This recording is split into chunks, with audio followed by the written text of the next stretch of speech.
Hey there, it's Quinn with PTSD While Black.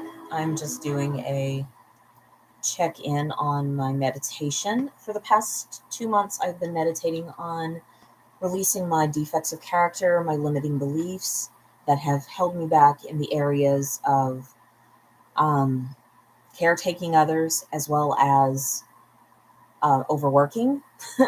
So the meditation was burning a pillar candle for 2 months and writing all of my defective ways of thinking on the candle, and then surrendering those defects to God, and then um, asking God to please, that I'm stating that I'm ready, and asking God to please help me to be imbued with assets that I can be of greatest service to her and to my fellows. And so it's kind of cool. Been doing this for a while now, and just getting to say goodbye. I know that my defects will be removed in the divine's time, not my own. But just recognizing that some of the things that I hold on to, like self-seeking, self-pity, fear, being able to let those things go and allowing the divine to be present. Um, the herbs that are here, I just used. Um, it was a health incense bundle that I had. That's what I used, like when the candle couldn't burn anymore, because there was the way that it fell. It was really weird. It fell like into this cave shape thing, and it made it where it filled up with wax too soon, and the wick was hard to get to. Oh, there's bubbles. Yeah, but this was just like I was like relighting it with this incense. So yeah, this is the final result of that meditation. Um, I'm just like taken aback by just how massive it has been trying to release these things that just do not serve, and it's going to take more time. I'm going to do this again in July of next year, just focusing on, what are my defective ways of thinking, what are my old habits or patterns that I've been relying on, and letting them go. One of the big ones that came up today, well, besides my stubbornness, I think I spoke on stubbornness yesterday.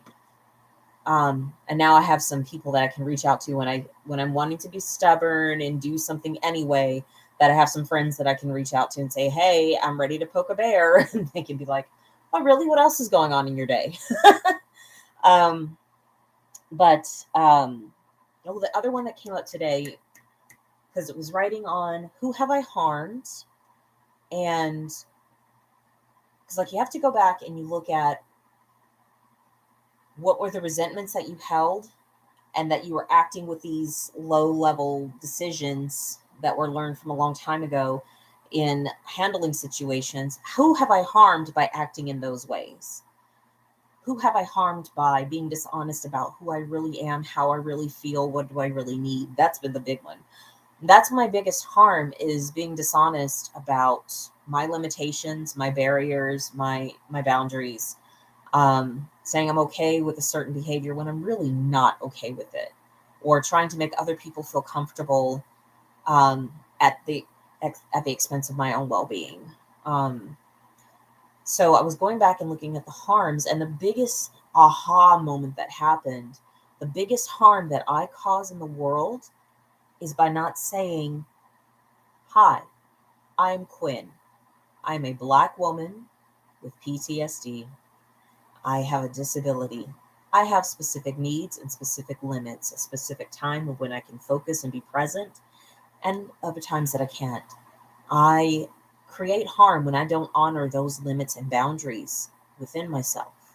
And when I'm around somebody that's possibly throwing red flags towards that, they may not care about me being somebody who's differently abled, for example, or they may not care about the experiences of a Black woman, is that I don't listen to my red flags and I keep trying to go, oh, they'll change, they'll warm up, this person will get better, and believing da da da da da. No, they won't. They won't. I need to just let them be who they are, and let them to think how they think and feel how they feel, but to not compromise on my needs. And it was so cool because I was doing this in the area of work and under being. And it was just good that, like, I should not take or apply for a job that is beneath my skill level, for example, or that I should not apply for jobs that are way beyond my skill level, way beyond, and just be honest about what I can and cannot do. And be honest about, for myself and to myself, what are my real values, what's really important to me. So I'm glad that that's an awareness that I'm getting to have out of doing this exercise, is I have to take responsibility for the harms that I cause when I ignore my limits. Okay. When I ignore my limits, because this brain injury is really teaching me that I have to have limits. I only get up, I don't take phone calls before 10 a.m., for example, because my ability with language is not that strong before then. I don't like to stay up too late, or I don't like to stay on a project too late at night, because I know I will fixate and focus on that particular project all night long and I won't sleep. So it's having to accept the brain and body that I have. What are the optimal times for me to be present in the world? What are the optimal conditions for me to be present in the world? And that I have a responsibility to respect that. I have a responsibility to respect it. And to respect that others need to honor their own limits as well. So it's really, really good doing these kinds of exercises. Doing this for the last 2 months has been really helpful.